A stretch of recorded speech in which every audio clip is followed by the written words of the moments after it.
వాగర్థావివ సంపృక్తౌ వాగర్థ ప్రతిపత్తయే జగతః పితరౌ వందే పార్వతీ పరమేశ్వరౌ. నారాయణ సమారంభాం వ్యాసశంకర మధ్యమాం అస్మదాచార్య పర్యంతాం వందే గురు పరంపరాం. యది నోత్సహసే యుద్ధం శత్రుభిశత్రుకర్షణ ఏహి మే త్వం హయాన్యచ్చ యుధ్యమానస్య శత్రుభిః. పలకరింపుల్లోని ఎత్తి పొడుపులు ఎంత బాగున్నాయో చూడండి. శత్రుకర్షణ, శత్రువుని నాశనం చేసే ఓ మహానుభావ, కనీసం సారథ్యం వహించవయ్యా, నేను యుద్ధం చేస్తాను అని చెప్పాడు.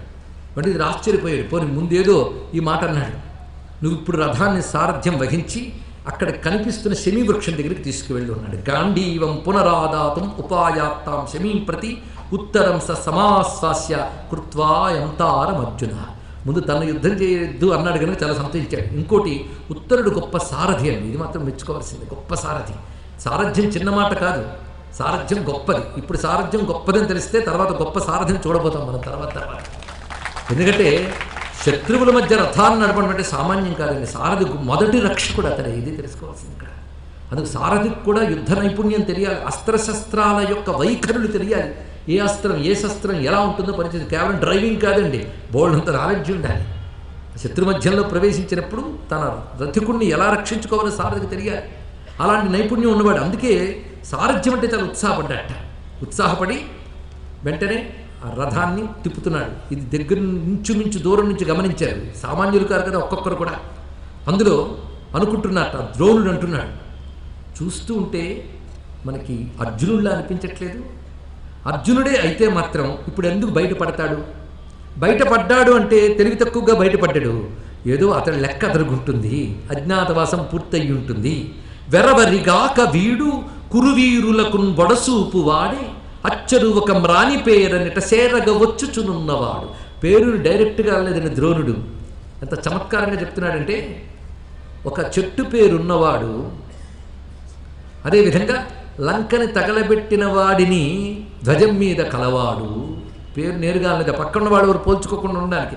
నదీజ లంకేశవనారికేతుర్నగాహ్వయో నామ నగారిసూను ఏషోంగనావేషధర కిరీటి జిత్వావయం నిశ్యతి చాత్యగావహ. అర్జున నామం రాకుండా జాగ్రత్తగా రాశారు. అదే తెలుగు చేస్తూ, ఒక మ్రాని పేరనిట సేరగ వచ్చుచుచున్నవాడ అహంకరణమగాని యొండొకటి గానడు మూర్తి విశేష మారయన్ సురపతి ఎట్ల వీనిమది చొప్పది ఎట్లు ఎరుంగనయ్యడ అని ద్రోణుడు అంటున్నాడు. ఇది సామాన్యుడు కాదయ్యా. ఆ వస్తున్నటువంటి తీరు చూడు ఎలా ఉన్నదో. సింగం బాకటితో గుహాంతరమునం చెట్పాటుమై నుండి మాతంగ స్ఫుర్జిత యూధ దర్శన సముజ్జక్రోధమై వచ్చునోజన్ కాంతార నివాస ఖిన్నమతి అస్మత్ సేనపై వీడే వచ్చెన్ కుంతీసుత మధ్యముండు సమరస్తేమాభిరామాకృతిన్. నిజంగా తెలుగు భాషలో పుట్టడం ఎంత అదృష్టం అండి, సామాన్యం కాదు ఇక్కడ. కానీ ఒక్క తెలుగు పద్యం కూడా చదవకుండా బతకడం ఎంత దురదృష్టం అండి. ఏమి అందమైన పద్యములు, ఏమి శిల్పము. అందుకే ఒక నన్నయ్య ఒక తిక్కన, అందులో తిక్కన్న తెలుగు పడుకుబడి సామాన్యంగా తిక్కన్న పలుకులో తీయందనాలు అన్నారు. ఇక్కడ తెలుగు తీయదనమంతా తిక్కన పలుకుల్లో వచ్చింది. సంస్కృతంతో చట్టాపట్టాలు వేసిన తెలుగు నన్నయ్య గారు అందిస్తే, సంస్కృతంతో ఉంటూనే తనదైన వ్యక్తిత్వాన్ని తెలుగు తిక్కన గారి పలుకుల్లో చూపించుకుందండి. అందుకే తిక్కన మొత్తం తెలుగు సాహిత్యంలో అంత రాశి అంత వాసి కలిగిన వాడు తిక్కన ఒక్కడే, ఇది తెలుసుకోవాల్సింది. 15 పర్వాలు ఒంటి చేత్తో నడిపిన మహానుభావుడు, సామాన్యుడు కాడు. ఒక్కొక్క పద్యం రాస్తే వింటే చాలా హృదయం మనకి వ్యక్తమవుతుంది, స్వరూపాలు కనబడతాయి. చదవడం చేతనం అది. మళ్ళీ తిక్కన తర్వాత అంత రాశి అంత వాసి కలిగిన ఒక్క మహానుభావుడు ఉన్నాడు, కవి సమ్రాట్ విశ్వనాథశంకరన్ గారు. వారిద్దరిని నమస్కారం చేసుకోవాలి. సింగం బాకటితో గుహాంతరమునం చెట్పాటుమయ్యుండి. అంతవరకు గుహలో ఉన్న సింహం ఆకలితో బయటకు వచ్చిందిట. రాగానే దాని ముందు ఏనుగుల గుంపు కనబడితే అటు ఆకలి ఇటు క్రోధము అన్నీ కలిగి సింహం ఎలా ఉంటుందో మనల్ని చూసి అలా ఉన్నాడు అర్జునుడు అన్నాడు. ఆ మాట ఎంత అందంగా వర్ణించాడు ఇక్కడ. పైగా చూడ్డం ఆ తీవ్రత, మాతంగ స్ఫుర్జిత యూధ దర్శన సముజ్జక్రోధమై వచ్చునోజన్. అర్థమైనా కాకపోయినా భావమంతా పదంలో వినపడుతుంది చాలు కదా. అలా వస్తున్నాడు. కాంతార నివాస ఖిన్నమతి. గుహలో సింహం ఉన్నట్టు ఇన్నాళ్ళు అడవులు పాలి ఇప్పుడు వస్తున్నాడు అతను చూడు. సయేష పార్థో విక్రాంత సవ్యసాచీ పరంతప నా యుద్ధేన నివృత్తేత సర్వైరపి సురాసురై. అతడు గాని ఎదురు నిలబడితే దేవదానవులందరూ కలిసి వచ్చినా అతను ఎదుర్కొనలేరు, ఉండబట్టలేక ద్రోణుడు అన్నాడండి. ఎంత అన్న పక్కన వినేశాడు కర్ణుడు. విని సదాభవాన్ పల్గుణస్య గుణైరస్మాన్ వికర్ధసే, నువ్వెప్పుడు మా ముందు అర్జునుడు గుణాన్ని పొగుడుతూ ఉంటావే. అసలు అర్జునుడు నచార్జున కళాపూర్ణో మమ దుర్యోధనస్య చ, నా దగ్గర కానీ దుర్యోధనుడు కానీ దగ్గర కానీ మా పరాక్రమంలో 16వ భాగం కూడా వాడికి పరాక్రమం లేదు సుమా, అతను నువ్వు పొగుడుతావా అని అంటూ ఉంటే దుర్యోధనుడు అంటున్నాడు, అతడే అర్జునుడితే మా భాగ్యమే పండింది. ఎందుకంటే అతడు అజ్ఞాతవాస నియమం దెబ్బతిన్నట్లే కదా, ముందే తెలిసిపోయినది అని అంటూ ఉన్నారు. ఈ లోపల వీళ్ళ దాకా వస్తున్నటువంటి రథం అటు తిరిగిందండి, చెట్టు వైపు పెడుతుంది, శమీవృక్షం వైపు. అక్కడికి దిగి నువ్వు ఆ చెట్టు ఎక్కి అక్కడ కనబడుతున్నటువంటి ఆ మూట విప్పు అని చెప్పాడు. వ్యాయామ సహమత్యర్థం తృణరాజసమం మహత్. పైగా అందులో ఆ మూట విప్పడానికి భయపడ్డాడు. ఇది శవం అన్నాడు. ఇదేమి శవంలా కనిపిస్తుంది కానీ కాదయ్యా, ముందు అది విప్పు అని చెప్పాడు. అప్పుడు అది విప్పి చూడగానే కాంతిమంతమైన ఆయుధాలు కనబడతాయి, వెలిగిపోతున్నాయి. నిజానికి అవి పట్టుకు పెడితే ఎవడైనా పోల్ చేస్తారు, అందుకే దాచిపెట్టారు. కాంతిమంతమైన ఆయుధాలు, అలాగే 5 ధనుస్సులు, ఖడ్గములు, అమ్ముల పొదులు, గద ఇవన్నీ కనబడుతున్నాయి. అవి చూశాడు. అందులో మళ్ళీ అద్భుతమైనటువంటి కాంతిమంతమైనటువంటి వెలిగిపోతూ విస్తారంగా ఒక తాటి చెట్టంత ప్రమాణంతో ఉంటూ గడ్డి కప్పబడి ఉన్నటువంటి కాంతివంతమైన ధనుస్సును చూశాట. ఆ ధనుస్సు ఏమిటి అంటే అది అర్జునుని ధనుస్సు గాంధీవము, నమస్కారం చేసుకుని తీయు అన్నాడు. ఇక్కడ వెంటనే అర్జునుడి యొక్క మాట వినబడింది. ఇప్పుడు ఆశ్చర్యపోయారు అక్కడ ఉత్తరుడు. ఇదేమిటి అనుకున్నాడు. ఇక్కడ పై ఇతర ఆయుధములు ఏమిటో కూడా చెప్తాను విను అన్నాడు. అందులో ఏ ఆయుధముల లక్షణములు ఏమిటి, ఎలా ఏ ధనుస్సు ఉంది, ఏ ధనుస్సు మీద ఏ ఏ రత్నములు పొదగబడి ఉన్నాయి, ఆయా రత్న లక్షణాల బట్టి ధనుర్లక్షణాల బట్టి ఏది ధర్మరాజుది, ఏది భీముడిది, అదేవిధంగా నకుల సహదేవుడిది ఏది, ఇవన్నీ కూడా వివరించాడు ఇక్కడ ధనుస్సును. అదేవిధంగా అక్కడ అమ్ములు పొదులు ఖడ్గములు వీటన్నిటిని వివరిస్తూ ఉంటే ఆశ్చర్యపోయి ఆ మహాత్ములైనటువంటి పాండవుల ఆయుధముల ఇవన్నీ కూడా. కానీ పాపం ఎక్కడున్నారో ఏమిటో, వారి జాడే తెలియట్లేదు. దుర్మార్గులైన కౌరవుల యొక్క దోషాల వల్ల, కుట్రల వల్ల అడవుల పాలై ఇప్పుడు అజ్ఞాతవాసంలో ఎవరికీ తెలియకుండా ఎక్కడున్నారో ఏమిటో. అసలు ఆ మహాతల్లి మహాపతివ్రత ద్రౌపది కొచ పాంచాలి శ్రీరత్నమితి విశ్రుత. స్త్రీలలో అటువంటి గొప్ప స్త్రీ లేదు అంటారే, ఆ అమ్మ ద్రౌపది ఎక్కడున్నదో అని ఒక్కసారి కన్నీళ్ళు వచ్చేట మహానుభావుడు ఉత్తరుడికి. అది చూశాడు కింద నుంచి. ఎందుకంటే వీళ్ళు మిత్రులు, విరాటరాజు వంశమంతా కూడా పాండవులకు మిత్రుడు. అహమస్మి అర్జున పార్థ, ఎవరెవరో చెప్తున్నట్టు ఇప్పుడు. అహమస్మి అర్జున పార్థ, నేను అర్జునుణ్ణి అనగానే ఒక్కసారి వనికి ఆనందంగా నమస్కారం చేస్తున్నాడండి. మిగిలిన నలుగురు కూడా ఎక్కడున్నారో చెప్తున్నాను. సభాస్తారో యుధిష్ఠిర, సభాపూజ్యుడిగా మీ నాన్న దగ్గర ఉన్నటువంటి మహానుభావుడు శాస్త్రవేత్త అతడు యుధిష్ఠిరుడు, కంకుడు. వల్లవో భీమసేనస్తు పితుస్తే రసపాచక, మంచి మంటల వంటి వల్లవుడు. అలాగే అశ్వబంధోద నకుల సహదేవస్తు గోకులే శైరం ధ్రీం ద్రౌపదీం విద్ధి యత్కృతే కీచకాహత. ఈ మాట ఎప్పుడైతే విన్నాడో ఆనందించాడు, కానీ కొంచెం సందేహించాడు. ఈ రూపం ఉంది కదా అదొకటి. నిజంగా నువ్వు అర్జునుడివైతే అర్జునుడికి ఒక 10 పేర్లు ఉన్నాయి, అవి చెప్పగలవా అన్నాడండి. ఇక్కడ ఇది సామాన్యం కాదండి. విరాట పర్వం అంతా, అసలు భారతమే మంత్ర సంహితం అని చెప్పుకున్నాం. అందులో విరాట పర్వం మరింత విశేషం. రామాయణంలో సుందరకాండకి ఎంత ప్రాధాన్యమో విరాట పర్వానికి అంత ప్రాధాన్యమని మనం చెప్పుకున్నాం. ఇక్కడ అర్జునుడి పేర్లు అర్జునుడే చెప్తున్నాడు. ఏకాగ్రంగా విని చెప్తున్నాను అన్నాడు. అర్జున ఫల్గుణో జిష్ణు కిరీటీ శ్వేతవాహన బీభత్సుర్విజయ కృష్ణ సవ్యసాచీ ధనంజయ. ఇవి మొత్తం 10 పేర్లు అన్నాడు. పేర్లు కాదయ్యా, వాటి అర్థాలు చెప్పగలవా అన్నాడండి. పరీక్ష పెట్టాడు. మరి అర్జునుడిని తేలాలుగా. ఇప్పుడు అర్థాలు చెప్తున్నాడు. ఇది నిజానికి అర్జున నామ నిరుక్తము అందాం. ఇది విష్ణునామాలకు వ్యాఖ్యానం ఉంది, కానీ అర్జున నామాల కంటే అర్జునుడు విష్ణువుకి భిన్నుడు కాడు. ఈ మాట తర్వాత భీష్ముడు చెప్తాడు. మనం ముందే తెలుసుకుని అర్జున నామాలు శ్రద్ధగా వింటే చాలు, పంచభూతముల రక్ష లభిస్తుంది. ఇది తెలుసుకోవాల్సింది ఇక్కడ. నీకు కేనాసి విజయోనామ కేనాసి శ్వేతవాహన పేర్లు ఎలా వచ్చాయో చెప్పున్నాడు. ఒక్కొక్క దానికి క్లుప్తంగా అర్థాలు చెప్పుకున్నాం. సర్వాన్ జనపదాన్ జిత్వా విత్తమాదాయ కేవలం మధ్యే ధనస్య తిష్టామితేనా హుర్మాం ధనంజయం. నాకు ధనంజయుడిని పేరు ఎందుకు వచ్చిందంటే, రాజసూయ యాగంలో రాజులందరినీ జయించి ఆ ధనమంతా తీసుకువచ్చి అప్పగించి ఉన్నాను కనుక నాకు ధనంజయుడని పేరు వచ్చింది. అందుకే తీసుకొచ్చిన ధనం మధ్యలో నేను ఉన్నప్పుడు నన్ను ఆ పేరుతో పిలిచారు, అది స్థిరపడింది. అదేవిధంగా నాకు విజయుడు అని పేరు ఎందుకు వచ్చిందంటే ఇంతవరకు నేను ఏ యుద్ధానికి వెళ్ళినప్పటికి కూడా అపజయం అనేది పొందలేదు, ఇది తెలుసుకోవాలండి విజయుడు. ఎందుకంటే దేవతలకు సాయంగా వెళ్ళి అసుర సంహారం చేశాడు మహానుభావుడు. దీన్ని బట్టి అలౌకికమైన ప్రతాపం ఉన్నది ఆ మహానుభావుడికి. అంతేకాదని శ్వేతవాహనుడి పేరు ఎందుకు వచ్చింది అంటే బంగారుపు అలంకారాలతో ఉన్న తెల్లని గుర్రములు. ఖాండవ వరదహన సమయంలో అగ్నిదేవుని యొక్క ఆనతి మేరకు వరుణుడిచ్చినటువంటి దివ్యరథం, ఆ రథానికి పూంచబడినటువంటి శ్వేత అశ్వములు, దాన్ని బట్టి నా శ్వేతవాహనుడు అని పేరు వచ్చింది. ఇక ఫల్గుణుడు అనే పేరు ఎందుకు వచ్చిందంటే ఉత్తరాభ్యాం ఫల్గుణిభ్యాం అంటే మనం మొదట చెప్పుకున్నట్టుగా పూర్వ ఫల్గుని ఉత్తర ఫల్గుని సంధిలో ఉద్భవించాను కనుక ఫాల్గుణుడు అని పేరు వచ్చింది. ఇక్కడ కిరీటి అని పేరు ఎందుకు వచ్చిందంటే నివాత కవచలు అనబడేటువంటి అసురుల్ని ఇంద్రుని యొక్క మాట మేరకు సంహరించగానే ఇంద్రుడు దివ్యమైన కిరీటాన్ని నా తలపై పెట్టాడు. అందుకు ఎవరికీ దొరకని కిరీటం పెట్టబడింది కానీ కిరీటి అని పేరు నాకు వచ్చినది. అదేవిధంగా నేను యుద్ధం చేసేటప్పుడు ఎవరికి ఏవగింపు అనేది కలిగించకుండా యుద్ధం చేస్తాను, అది బీభత్సుడు అని పేరు నాకు వచ్చినది. అంతేకాదు గాంధీవాన్ని కుడి ఎడమ చేతులతో కూడా ప్రయోగించగలను నేను. కొందరు ధనుస్సును కేవలం ఒక హస్తంతో ప్రయోగించగలరు, కుడి చేతితో. నేను అలవోకగా 2 హస్తములు ప్రయోగిస్తాను కానీ సవ్యసాచి అని పేరు నాకు వచ్చింది. అంతేకాదు నాకు అర్జునుడిని పేరు ఎందుకు వచ్చిందంటే ఇది అర్జునుడి పేరు గురించి చెప్పినప్పుడు చెప్పింది, ఇక్కడ అర్థం మనకు కనబడుతుంది. అర్జునుడు నిజానికి చామనచాయి రంగేనండి, నల్లవాడే. అందుకే ఆయనకి కృష్ణ అని పేరు ఆయనకు ఉన్నది, నల్లవాడే.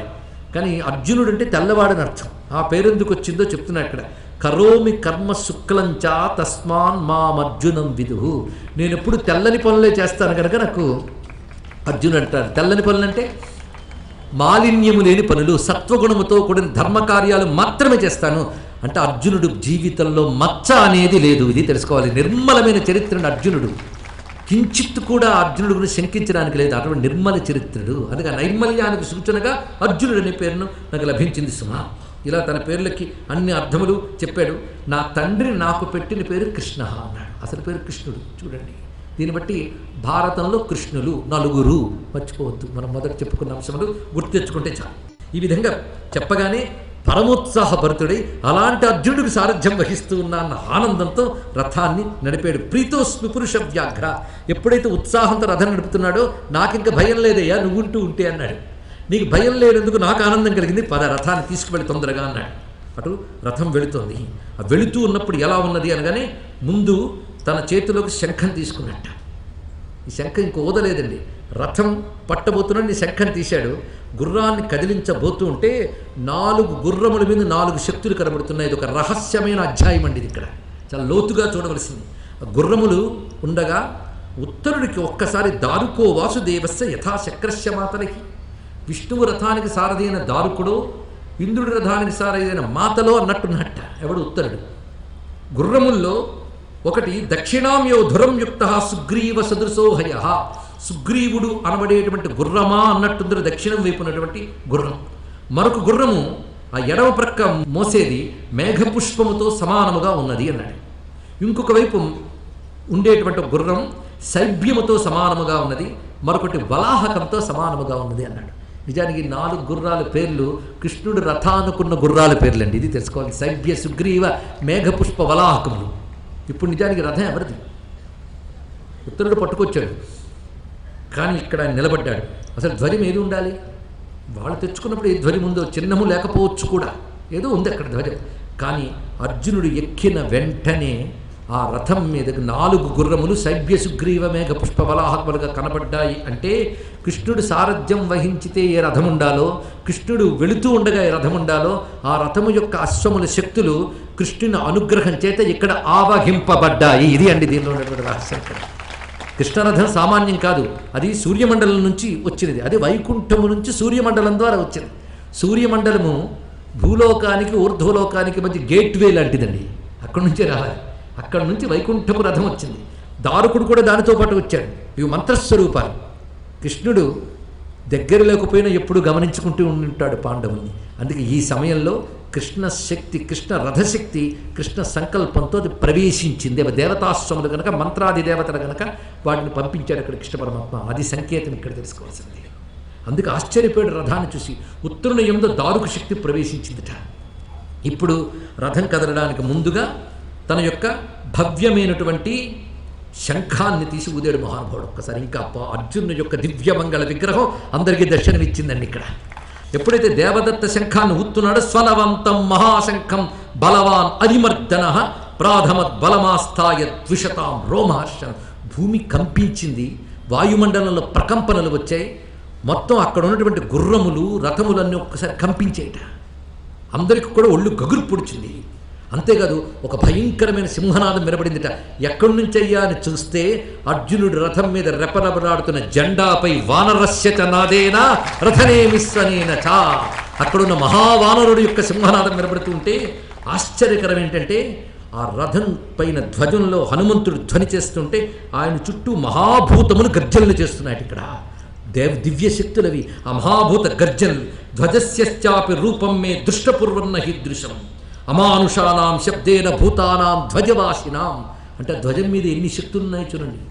భూతములు అనగా దివ్య శక్తులని ఇక్కడ అర్థం. దివ్య భూతములు మామూలు కంటికి గోచరించిన దివ్య శక్తులు రథస్య చ నినాదేన మనోముహ్యతి మే భృశం, భయంకరమైన నాదములు చేస్తున్నాయి. అలా భూతములు హనుమంతుడి యొక్క గర్జనులు నాదములు ఈయన యొక్క శంఖనాదంతో వణికిపోయాడు ఉత్తరుడు.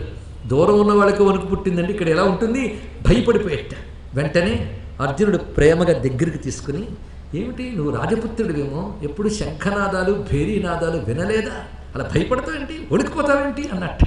అంటే ఎన్నో భేరీనాదాలు ఎన్ని శంఖనాదాలు విన్నాను కానీ ఇలాంటి శంఖనాదం ఎక్కడ వినలేదయ్యా, చూడు మరి అక్కడ కనబడుతున్న ధ్వజం మీద కానీ ఇక్కడ కానీ అది అని చెప్పగానే, సరే ఇప్పుడు బయలుదేరి నువ్వు అని అభయం ఇచ్చాడు. ఎలా కూర్చుంటే ఈ రథాన్ని తోలగలవని చూపెట్టి ఇక్కడ దాని ప్రకారంగా ఉత్తరుడు కూర్చొని చక్కగా ఉత్సాహంగా నడుపుతూ ఉన్నాడు. ఇక్కడ ఎప్పుడైతే రథం అటు వెళ్ళిందో వెంటనే దుర్యోధన అంటున్నాడు, శభాష్ అనివృత్తేతు నిర్వాసే యది బీభత్సురాగత పునర్ద్వాదశ వర్షాణి వనే వత్స్యంతి పాండవ. పూర్తి కాకుండా నేను ఎచ్చాడు కనుక మళ్ళీ మనం పోల్చుకున్నాం, మళ్ళీ 12 ఏళ్ళు వెనక్కి వెళ్తాడు అన్నారు. లేక మళ్ళీ అతనికే వచ్చింది చూడండి, నేను పొరపాటు పడుతున్నానేమో, అతడు పొరపడి ఎదురుగా వచ్చాడు అనుకునే కంటే నేను పొరపాటు పడుతున్నానేమో. ఈ లెక్కలు సరిగ్గా తేలాలి అంటే అన్ని శాస్త్రాల్లో పండితుడైనటువంటి హీనాతిరిక్తమేతేషాం భీష్మో వేదితు మర్హతి, భీష్ముడు వారే చెప్పాలి అని చెప్తూ అతను తనకు తోచినటువంటి మాట్లాడుతూ ఉండగా అప్పుడు కర్ణుడు గొప్ప మాట అన్నట్టు.